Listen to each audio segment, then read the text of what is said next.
wild, wild Seltzer Sunday. Hey, I'm Pecos Pat and my associate Vince Bunyan, taking over Seltzer Sunday from other Project Pat and Chef Boy RV. We're here to tell you the tall tales of Shiner Bock. They're bringing us another 4-pack of seltzer. Ooh. We got 4 flavors here, and they all have their own unique tales, everyone. If you read closer as you buy this, that each flavor has its own legend. So we're not going to read them to you. We'll let you buy them and read them yourself. Yeah. We got 4 flavors again. The Texas Mule, Ruby Red Paloma, Watermelon Margarita, and Mexican Martini. These tales may be tall. Some tales are true. Some tales are just tales themselves. We're here to test them out and let you know which one's real and which one's false. We're here to take these tales. Tall tales or short tales? Indeed, home Pecos duty. Pat, Vince Bunyan. All right. Legend of the Texas Mule. Way back in the 20s, Texas bootleggers enlisted Monty, the world's fastest mule, to deliver provisions to grocery stores near and far. They'd give Mighty Monty a whiff of ginger and he'd be off, making the drop before anyone was the wiser. After Prohibition, those same bootleggers mixed up a ginger drink to honor the famous Texas Mule, who delivered libations faster than any other critter. We've heard it from a fellow who says it's true. That's me, Pecos Pat. Welcome back, Seltzer Sunday, telling the tall tales. It was Shiner Tall Tales. They have this cocktail-inspired hard seltzer. So a couple things. We have tasted some of the cocktail-infused seltzers in the past. So some are good, some are not, but this is why we're telling you the tales, to let you know if they're true or false. So, yes, indeed. this first flavor is the Texas Mule. Everyone likes a good mule. Mule reminds you of ginger and lime. So that's exactly what we're looking for when we taste this. So, Vince Bunyan. Let's see how it goes. Let's go into this. A couple stats. Carbonated, Clear. 100 calories, Vince. So this is good for your fitness program as you're chopping down trees. Oh, nice. You got 3 grams of carbs and 1 gram of sugar. So probably a little bit more sugar because of the flavor that they're trying to go for. Folks. So just remember that on these cocktail-inspired. Also, a fun fact, it has 40 milligrams of calcium. Sounds delightful. Keep those bones strong.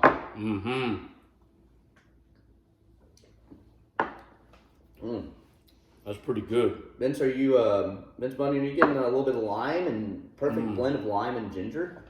I think so. Yeah. Tastes like a great cocktail. That's right. After a hard day of wrangling in tornadoes and chopping down cherry trees. Oh, yeah. Taking down trees, building myself a nice big log cabin. That's right. Especially up in the great white north. Oh, yeah. I reside over in the northern Wyoming territory. And I'm out there in West Texas. Nice. Well, what are you going to give it? Today, the Pecos Pat rating for this is 7.7. This is as good as any cocktail that you'd order at a bar. Go buy this immediately. Sounds like it's worth the purchase there, y'all. Let's go on to the next one. Let me tell you about the Ruby Red Paloma, a mythical desert bird of fiery plumage, as elusive as the jackalope. They say that if you catch a glimpse of one as it flies in front of the sun, you're getting 3 wishes.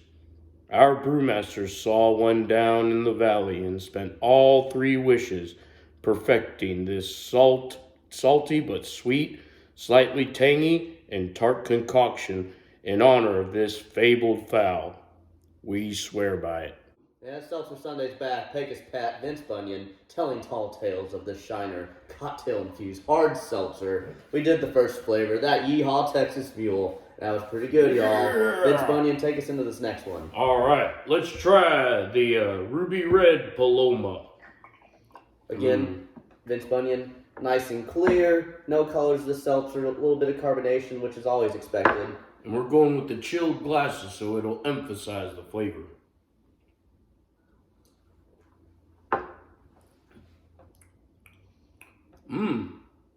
That's pretty good. Yeah, what you think about it, Vince Bunyan? Well, what I like about this is, whether you like grapefruit or not, it's just the right amount.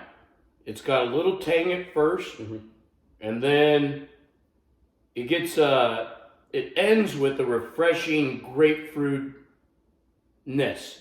It's not a lot of grapefruit, just the right amount. I think with this one, Personally, I don't think it's I think it's really good, but just not as good as that Texas Mule. I'm going to give it a solid 7.6, Pecos. Man, Vince Bunyan, that's a pretty tall score. These tales are true so far. Let's go to the third. All right. Let me tell you the legend of the watermelon Margarita. Legend tells of mysterious women who walks through the watermelon patch down in Old San Antone.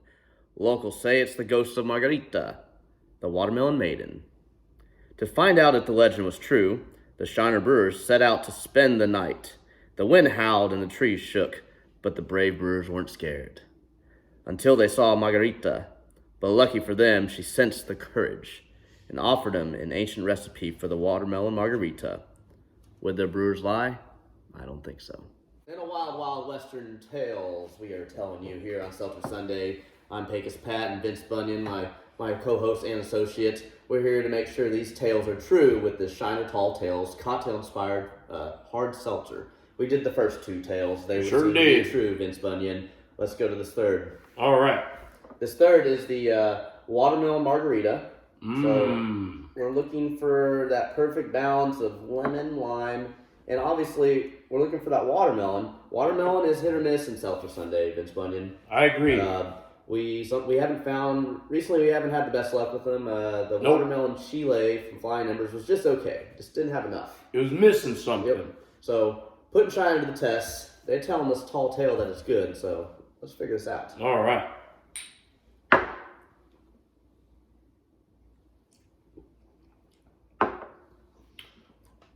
Well, that's pretty good. Vince, in your margaritas, are you more of a regular guy? Is watermelon in your rotation, or are you just more of a regular? You know what, margarita? Pecos? It's not really on the top of the selection when it comes to margaritas.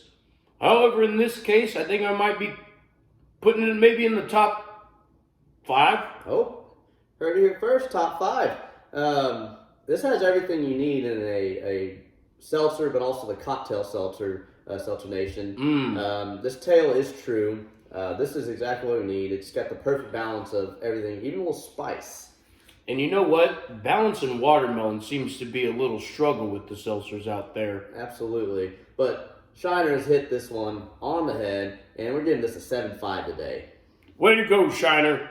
Cheers. Next one. Way out in the desert, down old Mexico way, there grew some sumptuous limes. Up a 50-foot agave plant in the nest of an angry red-tailed hawk. Those limes were just what our brewers needed. So what they did was they spooked the hawk with a rendition of Home on the Range, so loud it made the sands shake. They then snagged those limes and hightailed it. Then back in the Shiner Brewery, they finished perfecting this Mexican Martini. I suppose anything's possible. In the wild tales, the Shiner Tall Tales continue with Pecos Pat and Vince Bunyan. Hit him with that sickle and that. All right, we did the first 3 tales, and they were tall and true. We're going to this 4th and final, Vince Bunyan. This is the Mexican Martini. Mexican Martini, huh? So take us in, Vince Bunyan. All right. It's got good color into it. And by that I mean the can, that is. Yes, no color on this one either. Nice and clear. That's right. We've noticed a pattern with the seltzers. Usually the clear ones usually taste the best. Yep. 100% agree. Nice and tangy. Is that agave right there? A little agave. Okay. It's pretty good. Very refreshing. Can't say I've really had a Mexican martini, if you will. Kind of getting more of a margarita scent of it. Still, I think it'd be pretty good after any hard day's work outside. It's a very refreshing aftertaste. I think it might be the weaker of the 4. Though, that's a good situation. Because if you're the weaker of these 4, still a pretty good drink, I'd say. I'm going to go with a 7.0. 7.0. You heard it here first, Seltzer Nation. Vince Bunyan, Pecos Pat, we're taking you out to the outro. Yeah. And we had a wild time telling the Shiner Tall tales, cocktail-inspired hard seltzer legends. The legends are true, folks. This pack is phenomenal, Vince Bunyan. I agree. Pecos. It's great when splitting logs, wrangling in cattle, wrangling in tornadoes, like I do for a living. Oh, you sure do, man. You keep wrangling them in. You know it. The winner is the Texas Mule. This is 7-7, but all these are phenomenal. I think worth the purchase. Worth the purchase, immediate. This is probably the best cocktail-inspired variety pack by any brand in the seltzer world. Great job, Shiner. It's always a little tricky when you do this, but they stuck to their original recipe. They stuck to easy to make cocktails. They didn't try to add anything, so I really enjoyed it. And but to end Seltzer Sunday, you always have to do the Suicide Seltzer. That's right. You know the rules, ladies and gentlemen. Rock, paper, scissors. 1, 2, 3, shoot. Pow! And the loser has to drink this. All right. Ready? Yep. 1, 2, 3, shoot. 1, 2, 3, shoot. 1, 2, 3, shoot. Huzzah! Well, we'd like to thank you all for tuning in, and we greatly appreciate the follow and support and the likes. Now, if you see us out in the DFW area, be sure to say hello. We're not afraid. Cheers. Take it down the hash. That away, Pecos. How'd that taste? All right. Good afternoon, good evening, and good night.